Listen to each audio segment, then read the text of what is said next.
Welcome to my YouTube channel আমাদের college. আমি Mamun sir তোমাদের স্বাগত জানাচ্ছি। আজকে আমরা একাদশ দ্বাদশ শ্রেণীর অর্থনীতি প্রথম পত্রের দ্বিতীয় অধ্যায়ের সৃজনশীল কোশ্চেন নিয়ে আলোচনা করব। আজকে আমরা আলোচনা করব 2016 সালের বিভিন্ন বোর্ডের কোশ্চেনগুলো নিয়ে, দ্বিতীয় অধ্যায়ের ভোক্তা উৎপাদকের আচরণ। তাহলে চলা যায় 2016 ঢাকা বোর্ডের কোশ্চেন দিয়ে আমরা শুরু করি। এগুলো অলরেডি আমি ক্লাসে অলরেডি বুঝিয়েছি তোমাদের, অঙ্ক করে করে দেখো। এখানে দেওয়া আছে কি, ঢাকা বোর্ড দেওয়া আছে বাজার ভারসাম্য বলতে কি বুঝো। বলছে দাম স্থির থেকে রুচির পরিবর্তন হলে চাহিদা রেখার ক্ষেত্রে কোনো পরিবর্তন ঘটবে। উপরোক্ত উদ্দীপকে 1 টাকা দামেও 3 টাকা দামে কোনো ধরনের পরিস্থিতি উদ্ভব ঘটবে ব্যাখ্যা করো। উদ্দীপকে উল্লেখিত তালিকায় প্রতিটি দাম স্তরে যোগান 20 একক করে হ্রাস পেলে ভারসাম্যের উপর কী প্রভাব পড়বে পরিলক্ষিত হবে ব্যাখ্যা করো। খেয়াল করো শিক্ষার্থী বন্ধুরা, তাহলে এইটা হলো তোমার ঢাকা বোর্ড 2016 কোশ্চেনটা। তাহলে প্রথম বলছে বাজার ভারসাম্য কাকে বলে। তাহলে বাজার ভারসাম্য বলতে বাজারে ভারসাম্য দাম ও পরিমাণকে বোঝায়। তাহলে ক্রেতা বিক্রেতা দর কষাকষি করে যে দাম নির্ধারিত করে সেই দামটাকে বলা হয় ভারসাম্য পরিমাণ, আর যে দাম নির্ধারণ করে তাকে বলে ভারসাম্য দাম। তাহলে বাজার ভারসাম্য বলতে বাজারে ভারসাম্য দাম ও পরিমাণকে বোঝায়। এরপরে বলছে দেখো, দাম স্থির থেকে রুচির পরিবর্তনের চাহিদা রেখা কেন পরিবর্তন হবে। তাহলে দাম যদি স্থির থাকে তাহলে চাহিদা রেখা, দেখো খ নম্বর উত্তরটা, যে চাহিদা রেখা ডান দিকে স্থানান্তর হবে। দাম স্থির থেকে চাহিদা রেখা, ভোক্তার রুচি অভ্যাস পরিবর্তন ঘটলে এরকম চাহিদা রেখা ডান দিকে স্থানান্তর হয়ে যাবে। তখন আমাদের এভাবে চিত্র এঁকে লিখে দিলে শেষ হয়ে যাবে। এরপরে দেখো বলছে কি, 1 টাকা দামে 3 টাকা দামে বাজারে কোন ধরনের পরিস্থিতি হয়। দেখো 1 টাকা দামে চাহিদা বেশি, যোগান কম, অর্থাৎ 20 একক দ্রব্য বিক্রি হবে না, তখন বিক্রেতা কী করবে, দ্রব্যের দাম কমাবে। আর কি বলছে, 3 টাকা দামে বাজারে চাহিদা 20 একক, যোগান 40 একক, অর্থাৎ 20 একক দ্রব্য বিক্রি হবে না, তখন বিক্রেতারা কী করবে, দ্রব্যের দাম কমাবে, কমায় আবার 2 টাকায় পৌঁছাবে। এটাই হলো 1 টাকা ও 3 টাকা দামে বাজার পরিস্থিতি ব্যাখ্যা করে দেবে। এখন বলছে যে উদ্দীপকে উল্লেখিত প্রতিটি দাম স্তরে যোগান 20 একক করে হ্রাস পাওয়া। দেখো যোগান যা আছে এখানে প্রথমটা 0 হবে, পরেরটা 10, পরেরটা হবে 20, পরেরটা হবে 30। খেয়াল করো এই ঘ নম্বর উত্তরটা কীভাবে অ্যান্সার করছে আমাদের। দেখো সেক্ষেত্রে নতুন যোগান অপেক্ষক হবে, ঘ নম্বর অ্যান্সারটা এইভাবে দিতে হবে। দেখো নতুন এরকম একটা টেবিল করবা, সব জায়গায় যোগান কমানোর পরে, তাহলে দেখো সেক্ষেত্রে যোগান রেখার আকৃতি হবে এরকম, অর্থাৎ যোগান যদি সব জায়গায় কমে যায় তাহলে চাহিদা স্থির থেকে যোগান কমলে কী হবে, ভারসাম্য পরিমাণ কমে যাবে এবং দ্রব্যের দাম বেড়ে যাবে। এই বিষয়টা আমাদের ব্যাখ্যা করতে হবে। তাহলে প্রথমত আমাকে টেবিল এটা দেখাইতে হবে, তারপরে কী করতে হবে, চিত্র এঁকে লিখতে হবে যে সব জায়গায় যদি 20 একক করে যোগান হ্রাস পায় তাহলে কী হবে, দ্রব্যের দামটা বৃদ্ধি পাবে এবং চাহিদা যোগানের পরিমাণ কমে যাবে। এটা হচ্ছে ঢাকা বোর্ড 2016 কোশ্চেন।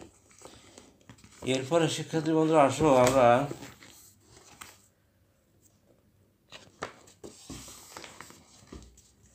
আসি,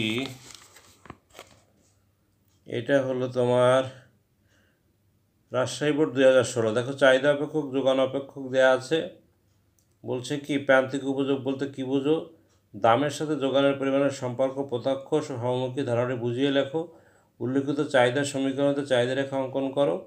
বলছে দাম যখন 4 টাকা তখন উদ্দীপকের আলোকে বাজারে কী ধরনের প্রভাব পড়বে। তাহলে প্রথমে প্রান্তিক উপযোগ কাকে বলে, কোনো দ্রব্যের অতিরিক্ত 1 একক ভোগের ফলে যে উপযোগ পাওয়া যায় তাকে বলা হয় প্রান্তিক উপযোগ। তারপর দৈনন্দিন জীবনের দামের সাথে যোগানের পরিমাণের প্রত্যক্ষ সম্পর্কযুক্ত, দাম বাড়লে যোগান বাড়ে, দাম কমলে যোগান কমে। তাই আমরা বলতে পারি দৈনন্দিন জীবনে দামের সাথে যোগানের সমমুখী বা প্রত্যক্ষ সম্পর্ক।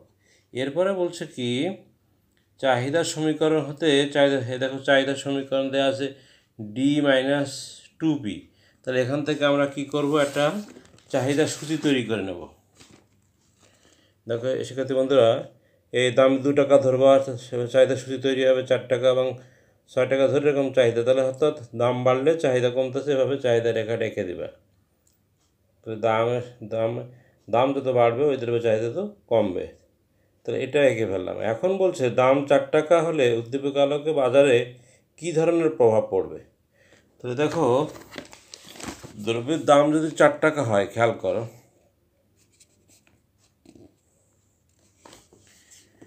এই জিনিসটা এখন প্রথমে দেখো কি করবা, D is equal to S করবা।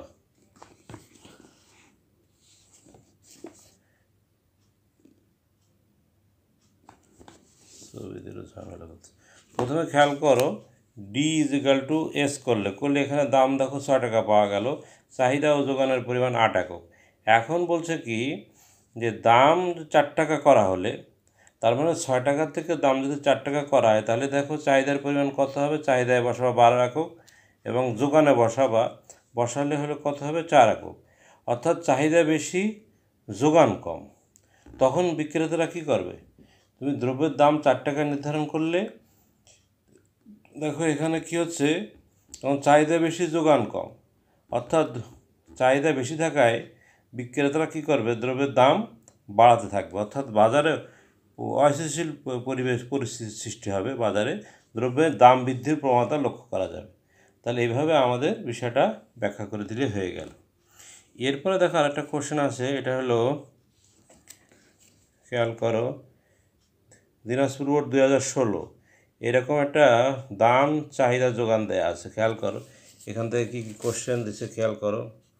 প্রান্তিক উপযোগ কি, দামের উপর প্রভাব বিস্তারকারী দুটি উপাদান ব্যাখ্যা করো। উদ্দীপকের তথ্যের ভিত্তিতে চিত্রের সাহায্যে লেবুর ভারসাম্য দাম ও পরিমাণ বের করো।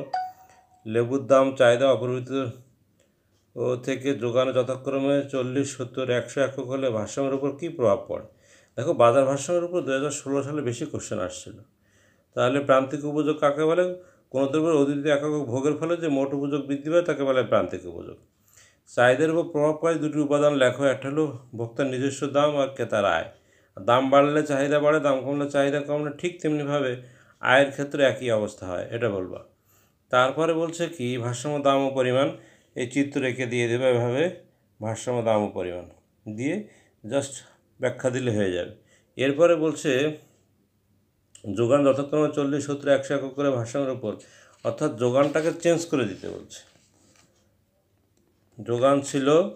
যোগান যা ছিল সেখান থেকে চেঞ্জ করে দিতে বলছে, 10 একক করে করে বাড়ালে, অর্থাৎ চাহিদার থেকে যোগান চেঞ্জ করলে তাহলে কি অবস্থা হয় বাজারে, দেখো এরকম চিত্র রেখে দিতে হবে। সেক্ষেত্রে ভারসাম্য দাম কমে, চাহিদার যোগানের পরিমাণ বাড়ে। ঠিক আছে, চাহিদার থেকে যদি যোগানের বৃদ্ধি পায় তাহলে দ্রব্যের দাম কমে যায়, চাহিদা যোগানের পরিমাণ বৃদ্ধি পায়। আর একটা কোশ্চেন খেয়াল করো, এটা হলো কুমিল্লা বোর্ড 2016 দ্রব্যের একক মোট উপযোগ দেওয়া আছে, যোগান বিধি কি, চাহিদা বিধি কি, সর্বদা কার্যকর ব্যাখ্যা করো। তাহলে এখান থেকে গ নম্বর কোশ্চেনটা কী আসে একটু খেয়াল করো শিক্ষার্থী বন্ধুরা।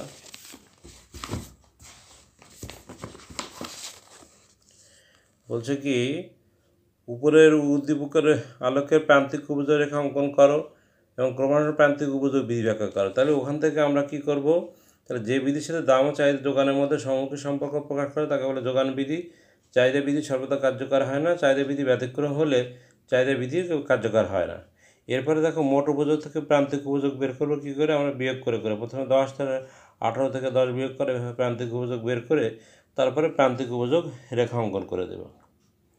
যদি এখন বলছে কি, ক্রমহ্রাসমান প্রান্তিক উপযোগ বিধি এখানে কার্যকর, এরকম এখানে দিয়ে লিখবা যে একটি নির্দিষ্ট সময় একজন ভোক্তা যত বেশি দ্রব্য ভোগ করবে ওই দ্রব্যের মোট উপযোগ বাড়ে কিন্তু প্রান্তিক উপযোগ আস্তে আস্তে কমে। দেখো মোট উপযোগ যখন 24 তখন প্রান্তিক উপযোগ 0, এরপরও দ্রব্য ভোগ করলে ওই দ্রব্যের মোট উপযোগ কমে, প্রান্তিক উপযোগ ঋণাত্মক হয়। সুতরাং এখানে ক্রমহ্রাসমান প্রান্তিক উপযোগ বিধিটি কার্যকর, এটা ব্যাখ্যা করে দেবে। এরপর আসো দেখো কোশ্চেনটা আমি অলরেডি সলভ করছি। এক্স ও ওয়াই দুটি দ্রব্যের দাম চাহিদার পরিমাণ দেওয়া আছে। আইসিদের সাথে সংজ্ঞা দাও। সময় আবহাওয়া কীভাবে কোনো দ্রব্যের যোগানকে প্রভাবিত করে। এক দ্রব্যের চাহিদা সমীক্ষা নির্ণয় করো। এক্স ও ওয়াই দ্রব্যের প্রকৃতির উপর মন্তব্য করো। এটা ভেরি ভেরি ইম্পর্ট্যান্ট কোশ্চেন এইবার যারা পরীক্ষা দেবে এইচএসসি এদের জন্য। তাহলে বলছে কি, আয় স্থিতিস্থাপক কাকে বলে? আয়ের শতকরা পরিবর্তনে চাহিদা যে শতকরা পরিবর্তন হয় তাকে আয় স্থিতিস্থাপকতা বলে। তাহলে কোনো দ্রব্যের যোগান যেসব বিষয়ের দ্বারা প্রভাবিত হয় তার মধ্যে সময়, আবহাওয়া, পরিবর্তন অন্যতম।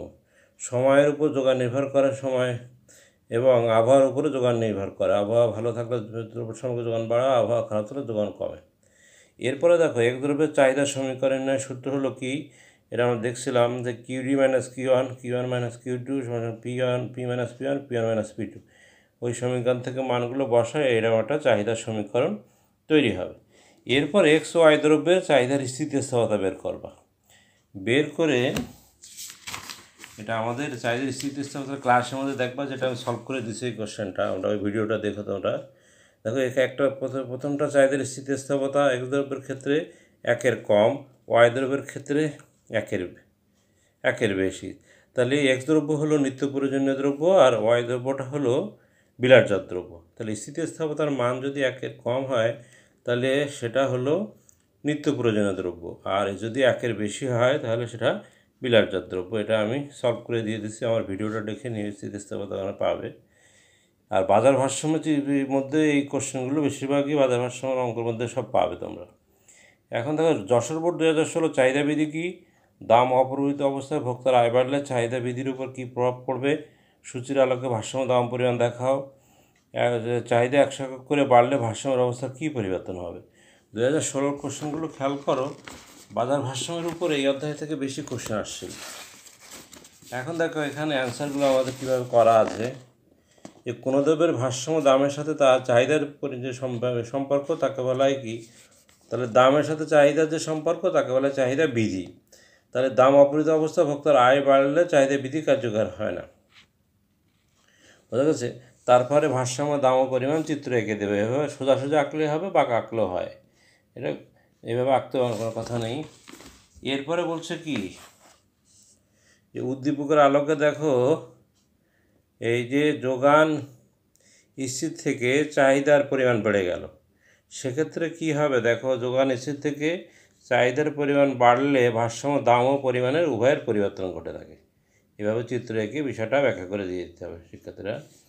এরপরে খেয়াল করো, চট্টগ্রাম বোর্ড 2016 চাহিদা যোগান দুটো সমীকরণ দেওয়া আছে। চলক কি আয়ে চাহিদায় প্রভাবিত করে? ভারসাম্য দাম পরিবার দাম বৃদ্ধি পেলে ভারসাম্যের উপর কী প্রভাব পড়বে?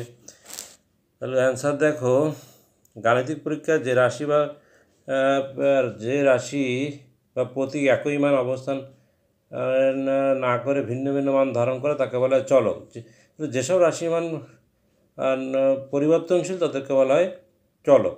দাম অপরিবর্তিত থাকা অবস্থায় ক্রেতার আয় পরিবর্তন হলে চাহিদা পরিবর্তন হয়। কারণ কি? আয় বাড়লে চাহিদা বাড়ে, আয় কমলে চাহিদা কমে। এরপরে কিউডি ইজিক্যাল টু কিউএস করে ভারসাম্য দাম ও পরিমাণ বের করবে। তারপরে বলছে কি, যে উদ্দীপকে ঘ নম্বরের অ্যান্সারটা খেয়াল করো, যে দাম ও পরিমাণের পরিবর্তন হলে ভারসাম্য অবস্থার কী পরিবর্তন হয়? দামের পরিবর্তন হলে ভারসাম্যের অবস্থা দেখো এখানে লেখা আছে লাস্টে, যে উদ্দীপক বর্ণগত বিশ্লেষণকে বলা যায় দাম বৃদ্ধি পেলে বাজার অস্থিতিশীল ঘটবে, ফলে দাম পরিমাণ উভয় পরিবর্তন ঘটবে। এরপরে দেখো বরিশাল বোর্ড 2016 চাহিদা যোগান দেওয়া আছে। ধ্রুবক কি, রেখার ঢাল কি, দাম বের করো। 12 টাকা হলে বাজার পরিস্থিতি কী হবে? দেখো যেসব রাশি বা প্রতীকের মান পরিবর্তন হয় না তাকে বলা হয় কি? ধ্রুবক। একটি রেখার কোনো নির্দিষ্ট বিন্দুতে ঢাল বলতে ওই বিন্দুতে কোনো স্বাধীন চলকের সামান্য পরিবর্তনের ফলে নির্ভরশীল চলকের যে পরিবর্তন অনুপাত হয় তাকে বলা হয় ঢাল। তারপর বাজার ভারসাম্য চাহিদা যেগুলো যোগান করে ভারসাম্য দাম ও পরিমাণ বের করবে। এটা আমরা এর ভিডিওটা আছে, এটা দেখে নিও তোমরা, সলভ করা অঙ্কগুলো। এরপরে কি বলছে, যে এক্ষেত্রে দাম 12 টাকা হলে তাহলে ভারসাম্য দাম যদি বেড়ে যায় তাহলে দাম বাড়লে কি হয়? বাজারে চাহিদা যোগানের পরিমাণ পরিবর্তন ঘটে। খেয়াল করো, যে দাম 12 টাকা হলে চাহিদা 52 হচ্ছে, যোগান হচ্ছে 18, অর্থাৎ চাহিদা বেশি যোগান কম। তাহলে চাহিদা বেশি যোগান কম থাকলে বিক্রেতারা কী করে? দ্রব্যের দাম বাড়াবে, অর্থাৎ বাজার অস্থিতিশীল পরিবেশ বিরাজ করবে এবং দ্রব্যের দাম বৃদ্ধির প্রবণতা লক্ষ্য করা যাবে। এরপরে খেয়াল করো আমাদের এই কোশ্চেনটা, এটা হলো বরিশাল বোর্ড 2016 দেখো চাহিদা দাম স্থিতিস্থাপকতা মূল্যবান দ্রব্যের আয় স্থিতিস্থাপকতা হয় কেন, আলুর দাম স্থিতিস্থাপকতা নির্ণয় করো, তথ্য বিশ্লেষণ করে স্থিতিস্থাপকতা মন্তব্য করো। তাহলে দামের পরিবর্তন হলে চাহিদার যে পরিবর্তন হয় তাকে দাম স্থিতিস্থাপকতা বলে।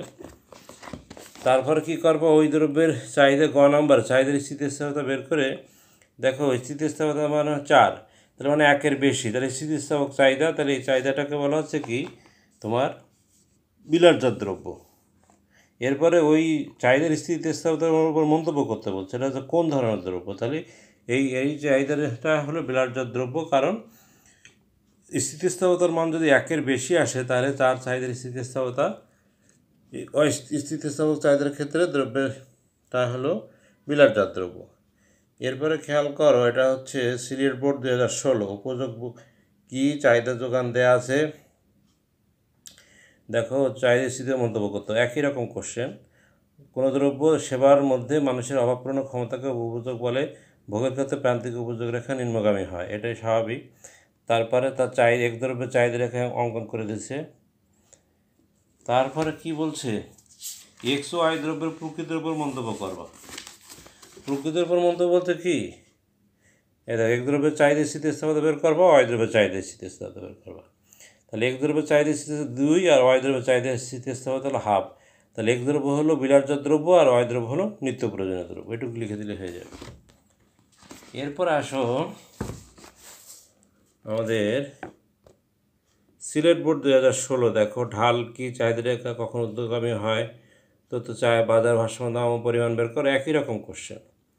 একটি রেখার কোনো নির্দিষ্ট বিন্দুতে ঢাল বলতে ওই বিন্দুতে স্বাধীন চলকের সামান্য পরিবর্তনের নির্ভরশীল চলকের যে পরিবর্তন হয় তাকে অনুপাতকে বোঝায়। আর চাহিদা বিধি ব্যতিক্রমের ক্ষেত্রে চাহিদা বিধি কার্যকর হয়, ঊর্ধ্বগামী হয়। তারপরে এখান থেকে কি বলছো, ভারসাম্য দাম ও পরিমাণের চিত্র এঁকে দিবা, তারপরে এই ব্যাখ্যাটা দিয়ে দেবা এই যে এখান থেকে এরকম। ঠিক আছে শিক্ষার্থী বন্ধুরা, তাহলে আশা করি ঢাকা বোর্ড 2016 যে কোশ্চেনগুলো আছে আমরা দ্বিতীয় অধ্যায়ের, এগুলো আমরা পড়ে ফেলবো। এগুলো থেকে এবার বিশেষ করে এইচএসসি পরীক্ষাতে যারা দিবা তাদের কোশ্চেন এই টাইপের আসার সম্ভাবনা অনেক বেশি। তাহলে এগুলো আমরা বিভিন্ন বই থেকে বেশি বেশি করে ফলো করব, আমি একটু আইডিয়া তোমাদের দিলাম। তাহলে তোমরা সবাই ভালো থেকো, সুস্থ থেকো। আজকে আমাদের কলেজের পক্ষ থেকে আমি তোমাদেরকে ধন্যবাদ জানিয়ে ক্লাসটি শেষ করছি। আল্লাহ হাফেজ।